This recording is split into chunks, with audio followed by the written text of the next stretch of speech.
Hey everyone, this is Harry from 3 to Pass doing a Dylan deck profile. I mean the other way around. This is Harry, he's your main grade 3, and here's his ride line. This is a starter, it lets you draw a card. This is the card that you ride upon it. It gives you a Harry crest, and then draw a card. And then Jacqueline, she's really cool, you can Soul Blast 1. Look at the top 7 cards. It's really good for deck thinning. You add a card that's a non-sentinel normal unit to your hand and then one to the soul. So as we go, I'm going to go through my deck and then I'm going to show you some of the main ones that you'd probably want to pick from those. So that's the ride line. I love you. I'll go to grade 3s. This is definitely a prime time pick as far as picking ones to put into the soul. It's the Manticore.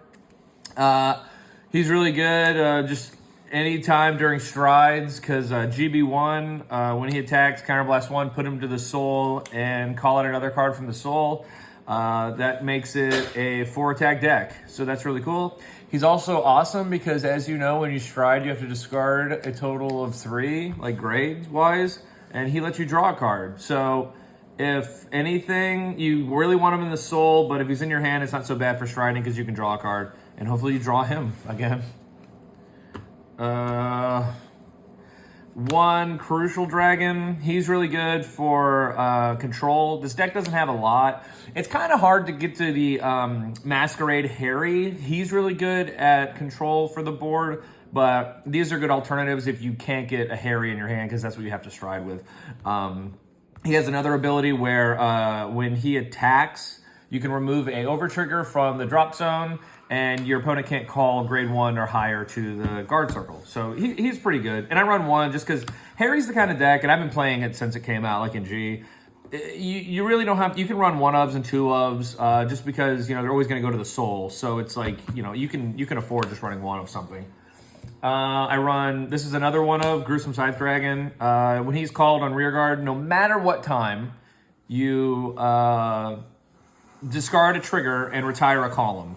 So, yeah, just any time, during battle, during main, he's freaking awesome. So one of him, just because another control card. 2 Walk the Darks. He's another prime one for soul charging him. What I do with him is I make sure to save up as much energy as possible. And if you can't get him into the soul during your turn, just go ahead and Energy Blast 7 and draw a card because, you're not really losing anything. And then also on your next turn, you're just going to get 3 energy and you can use them again if you then get him into the soul. So that's what I usually do with him. I run 2 just in case I damage him, but he comes in clutch for guarding. Absolutely. I love him with all my heart. 1 Radiance Caliburn. This deck counterblasts a lot, so it's good for the counter charge. And if, obviously he's good at drawing you a card, so that's pretty good too. Drawing 2 cards, actually. And then just 2 Harrys, so that's, those. You got the bunnies to kind of search him out, so that's where we'll get to her next. Or soon, sorry. 3 Falcricias, Servant Falcricias. She's really good because early game while you're discarding cards to ride, she can then add those cards to the soul. So if you do get Walk the Dark into your hand, or if you get a Manticore possibly, you want to discard those when you're riding up. That way when you do go into her and attack, you can put them into the soul to then use them for other things. So that's why she's super good. The reason I run 3 of her is because I run 3 Darkside Princess. And the reason I do that, also Falcricia gets 5k for each grade of that card. So that's why it's nice to soul charge a Manticore or a Walk the Dark because they are 3k, so they get 5k each, 25 power. It's pretty cool. And then I run 3 Darkside Princesses. She's really good early game because you can attack with her and then throw her into the soul. She also has a GB1 ability. When she's called to the rear guard from the soul, she gets 10k power. If you have more than 1 card in the G zone face up, she gets another 5k. So she can be a 15k beater, kind of like Falcricia. But the reason I run a 3-3 of them is because Masquerade Harry's ability is you have to call 2 cards with different names. So they're mainly your like prime like pick for when doing that. So when you eventually do his ability, you're gonna want to bring out one of her and one of her. So that's why I do that. Because if anything, I would just run maybe 2 princesses and 4 of her. But knowing that, it's a good reason to do it. I run the like Game of the Underworld and Sagacious Schemer sort of play there. So what he does is when he's placed on rear guard, you can Soul Blast 1 and look for a Game of the Underworld. And Game of the Underworld, it's not a normal call, so you're not putting it in your hand. You literally just put it into the order zone. So then you could, if you have a Radiance Caliber in your hand, then you can use the Radiance Caliber. So that's really cool.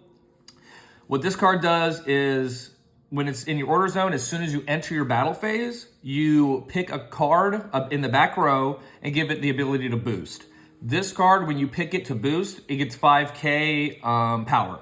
That's nice, you know, it's good for that. But of course, if you have a grade 3 or grade 2 in the back row, you know, if you have a Darkside Princess behind another unit, you know, that's a pretty strong booster. So that's also a good way to look at it with those cards. And then I run 2 Tujuses.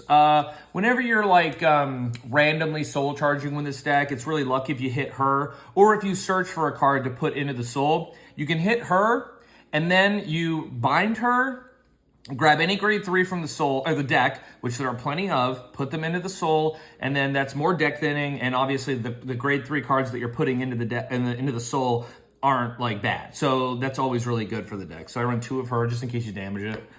Let's go to grade 1s. Just the typical 3 perfect guards and 1 elementary sanctitude. Nothing really special there. So that one's pretty typical. 3 Gungram.